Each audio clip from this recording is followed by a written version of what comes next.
you ever wanted to read a novel in a foreign language? Well, that's what I'm talking about today. Hi, my name's Juliette and I'm currently learning Italian. So I've been reading my first novel in Italian for just over a week now. The first few pages were quite difficult. I think that was largely because the vocabulary wasn't something I'd come across, speaking about divorce papers. But now the vocabulary is a lot more general and easier, and it's going quite well. I generally read books as ebooks or listen to audiobooks in English. So I'm reading this book in Italian on my Kindle Fire. And I just wanted to show you a few of the functions that are available if you choose this method to read a book. First up on your Kindle Fire, you have an inbuilt dictionary. To use this, highlight a word, and then the dictionary will appear. The first page is the explanation of the word in Italian, and it does go into quite a lot of detail. At first, you're probably not going to be able to use that.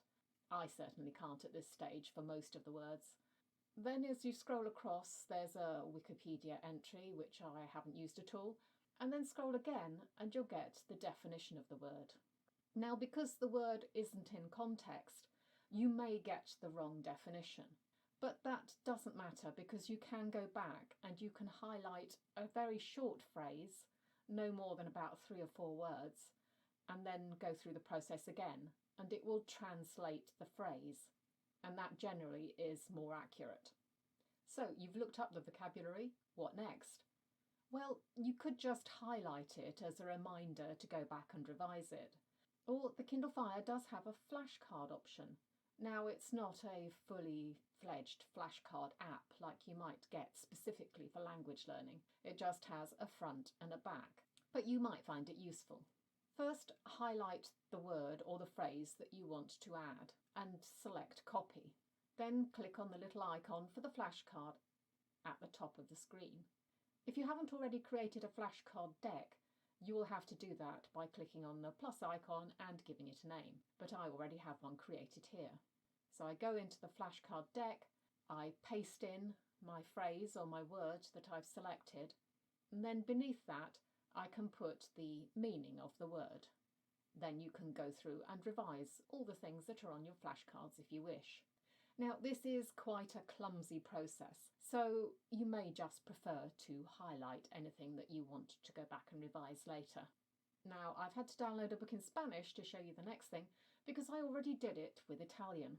You may already know that the Kindle Fire has a read aloud option so that you can get it to read the book to you.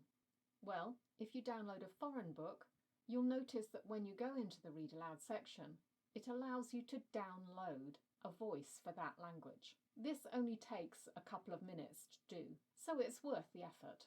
Now, as with any read aloud, the way it reads depends on how the book has been written and on the punctuation.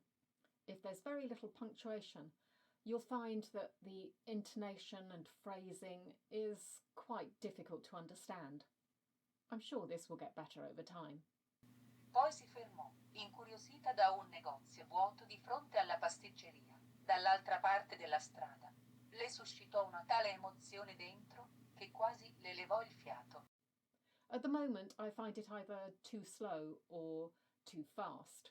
That's probably because my reading speed is quite slow at the moment, but I can see myself using it when I get a little more practiced or advanced in reading Italian. Anyway, I find that I am enjoying the process of reading Italian, which I wasn't sure I would. If I think back to the only other time when I've read books in a foreign language, it was when I was at school and studying for exams. Back then, the books we read were treated as the books you read in the English language, as literature rather than reading for pleasure, which meant that you had to study all the hidden meanings behind words and all that other kind of stuff that really doesn't interest me. I want to read for the pleasure of reading a book. I want to read for the story, not for hidden meanings that may or may not actually be what the author intended. And that's what I can do now, and it's a very different experience. I would encourage you to start reading as soon as you feel you are able. or even before you feel you're able. Because I had a New Year's resolution to finish a novel by the end of this year. We're not that far into the year, and I'm 15% through a novel. I think I'll finish well before that deadline. I hope you found this video useful. Enjoy your foreign language novel reading. See you soon.